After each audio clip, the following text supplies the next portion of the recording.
जय श्री राम दोस्तों, फिर से आपका स्वागत है मेरे चैनल अभीस विचार में। आज हम बात करेंगे आजकल के एक बहुचर्चित विषय पे कि कृष्ण को अधिक प्रेम किससे था, राधा से या रुक्मिणी से। वैसे तो ये कोई विषय ही नहीं है चर्चा करने का, पर पॉपुलर सीरियल राधा कृष्ण के बाद इस सीरियल्स के फैन के बीच का ये हॉट टॉपिक बन के रह गया है। दोस्तों, अगर आपने अभी तक मेरे चैनल को सब्सक्राइब नहीं करा तो जरूर कर ले और नोटिफिकेशन की बेल भी बजा दे। आपको याद होगा कि फिल्म बाजीराव मस्तानी में जब प्रियंका चोपड़ा जो काशीबाई बनी है, उनके पात्र का बहुत ही जबरदस्त सीन आता है जब रणवीर सिंह जो एक कुशल योद्धा दिखाने के बजाय इस मूवी में देवदास टाइप के बाजीराव बने हैं, उनको प्रियंका कृष्णा और रुक्मिणी के संवाद के बारे में बताती है कि प्यार तो हमने भी तुमसे किया था, फिर भी ऐसा क्यों लगता है कि तुम्हारी पत्नी ना होकर तुम्हारी प्रेयसी होते तो अच्छा होता। साथ में वो कहते हैं कि पति पत्नी का रिश्ता कितना भी गहरा हो, लोग तो प्रेयसी को ही याद करते हैं। राधे कृष्ण राधे कृष्ण। अब हम इस पे समीक्षा या एनालिसिस करेंगे, क्या सही में ऐसा कुछ था। सीरियल में तो दोस्तों ऐसा ही कुछ दिख रहा होता है। महाभारत के शब्दों में राधा का कोई मेंशन नहीं है, भागवत में भी नहीं है, देवी भागवत में है। पहले हम देवी रुक्मिणी पे चर्चा करेंगे। इससे पहले बताना चाहूंगा कि महाभारत के वेद व्यास टेक्स्ट में विशेषकर अर्जुन श्री कृष्ण के प्रेम का वर्णन है, द्रौपदी के प्रेम का भी वर्णन है पांडवों के साथ। बाकी किसी भी प्रमुख पात्र के प्रेम के बारे में कोई ज्यादा वर्णन या बताया नहीं गया है। भागवत के अध्याय 52 में रुक्मिणी और श्री कृष्ण के प्रेम के बारे में बताया गया है काफी डिस्क्रिप्शन में। साथ में रुक्मिणी का श्री कृष्ण को प्रेम पत्र लिखना शायद हमारे इतिहास का पहला प्रेम पत्र होगा। रुक्मिणी अपने प्रेम पत्र में श्री कृष्ण को लिखती है कि मैंने जब से आपके बारे में सुना है, मैं आपसे संपूर्ण रूप से आकर्षित हो गई हूँ। मेरा विवाह शिशुपाल से होने वाला है, मुझे देवी अंबिका के मंदिर में जाना है। विवाह से पहले आप वहाँ पे आकर मेरा हरण कर लीजिए, यानी मेरे को ले जाइए। यही सबसे अच्छा अवसर होगा।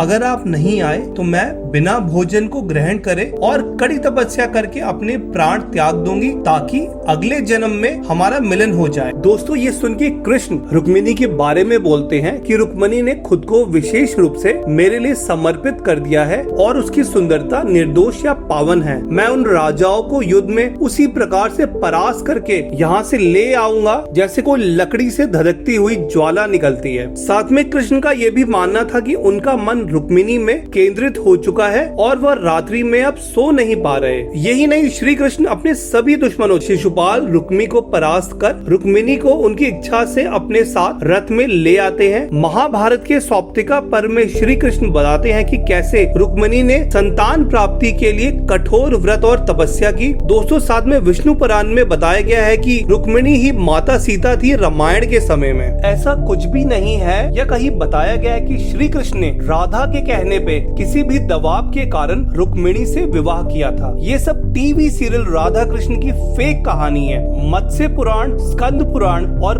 पद्म पुराण सभी राधा और रुक्मिणी को एक ही बताते हैं। रुक्मिणी को द्वारका में और राधा को वृंदावन में एक ही बताया गया है। रुक्मिणी देवी लक्ष्मी का स्वरूप बताई जाती है। गोपाल तपानी उपनिषद में रुक्मिणी को मूल प्रकृति बताया गया है। श्री कृष्ण की शक्ति बताया गया है देवी रुक्मिणी को। दोस्तों, गरुड़ पुराण के अनुसार श्री कृष्ण और लक्ष्मी की पुरुष और स्त्री की शक्ति को एक ही माना गया है और एक दूसरे को अलग नहीं बताया गया है। स्कंद पुराण अध्याय 2 में श्री कृष्ण कहते हैं कि उनकी 16,008 रानियों में राजा विदर्भ की पुत्री या बेटी जो रुक्मिणी थी वो उनको सबसे प्रिय है। हरिवंशा अध्याय 59 में रुक्मिणी को संसार की सबसे सुंदर महिला में से बताया गया है। दोस्तों, देवी भागवत के अनुसार आदि शक्ति के 5 स्वरूप विस्तृत किए गए हैं, जो है दुर्गा, राधा, लक्ष्मी, सरस्वती और सावित्री। जिस तरह से विष्णु अवतार कृष्ण को हम राधा कृष्ण कह के संबोधित करते हैं, वैसे ही स्वयं विष्णु जी या नारायण को हम श्रीमन नारायण या लक्ष्मी नारायण भी कहते हैं। लेकिन इस स्वरूप में राधा नारायण नहीं कहा जाता, क्योंकि महालक्ष्मी का स्थान नारायण के हृदय में है। जब भी नारायण अवतरित होते हैं, महालक्ष्मी भी अवतरित होती है। नारायण को लक्ष्मी वल्लभ भी कहा जाता है। ठीक उसी प्रकार से श्री कृष्ण की स्त्री शक्ति को राधा कहा जाता है। गोलोक में श्री कृष्ण राधा के साथ होते हैं और नारायण अवतार में माता लक्ष्मी के साथ होते हैं रुक्मिणी स्वरूप में। श्री कृष्ण के प्रेम को दर्शाया गया है ब्रह्मा वैवर्त पुराण में, जहाँ श्री कृष्ण कहते हैं कि हे राधा, तुम हमेशा मेरे मन में बसी रहोगी। ठीक उसी प्रकार से गर्ग संहिता में श्री कृष्ण अपने प्रेम और समर्पण का पूरा वर्णन या मेंशन करते हैं राधा के प्रति। दोस्तों वैसे तो मैं हमारे इतिहास महाभारत या रामायण के ऊपर ही जानकारी देना पसंद करता हूँ, पर यहाँ मोस्टली जानकारी पुराणों के संदर्भ से आ रही है। श्री कृष्ण सबसे ही बराबर प्रेम करते थे और उनके बारे में इस तरह का बोलना कि राधा को ज्यादा प्रेम करते थे या रुक्मिणी को ज्यादा प्रेम करते थे या किसी को कम या ज्यादा करते थे, इस तरह की बात का प्रभाव या इस तरह की बात का कारण सिर्फ टीवी सीरियल देखने या कुछ वीडियोस को देखने के कारण आता है। भगवान श्री कृष्ण के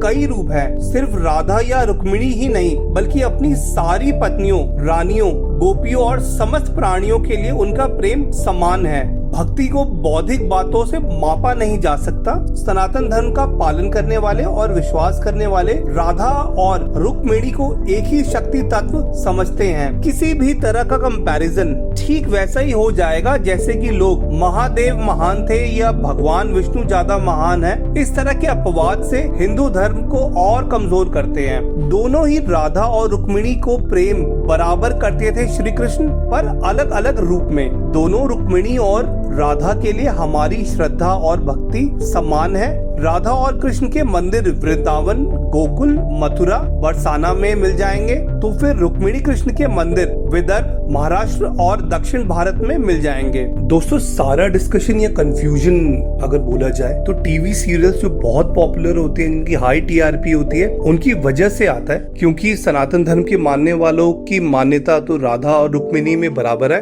पर अगर सीरियल बनता है राधा कृष्ण, वो दिखाएंगे कि राधा से ही सब कुछ हो रहा है, राधा सबसे ऊपर है, रुक्मिणी को बहुत ही इंफीरियर, जेलस जैसा कैरेक्टर या ऐसा कैरेक्टराइजेशन कर देते हैं। अगर बनेगा सीरियल रुक्मिणी कृष्ण तो आप देखेंगे कि रुक्मिणी को ही सबसे ऊपर दिखाया जाएगा। रुक्मिणी के कहने पे ही कृष्ण द्रौपदी की मदद करेंगे, रुक्मिणी के कहने पे ही महाभारत के अलग अलग एपिसोड हो रहे होंगे या कृष्ण उनको समझा रहे होंगे। तो ये सीरियल्स के कारण इस तरह का मत लोगों में आ जाता है। दोस्तों क्या आपको लगता है कि अगर कोई और धर्म होता और उसके भगवान होते और उनकी कहानी पे क्या लोग किसी तरह का प्रश्न कर पाते या उनका किसी तरह का चित्रण टीवी सीरियल या पिक्चर पे कर पाते? बिल्कुल नहीं कर पाते। ये हमारे हिंदू धर्म की अब आधुनिकता कहें, उदारता कहें या कमजोरी कहें कि उनके भगवान जिनकी कथाएं ठीक तरीके से हमारे स्क्रिप्चर, वेद, पुराण में लिखी हुई है, उसके बावजूद भी वो उसको अपने हिसाब से अपने किसी एक विशेष पात्र को सबसे ऊपर दिखाने के लिए बुरी तरह से तोड़ मरोड़ देते हैं। और चूंकि इन सीरियल्स, इन आर्टिकल्स, इन वीडियोस की पॉपुलैरिटी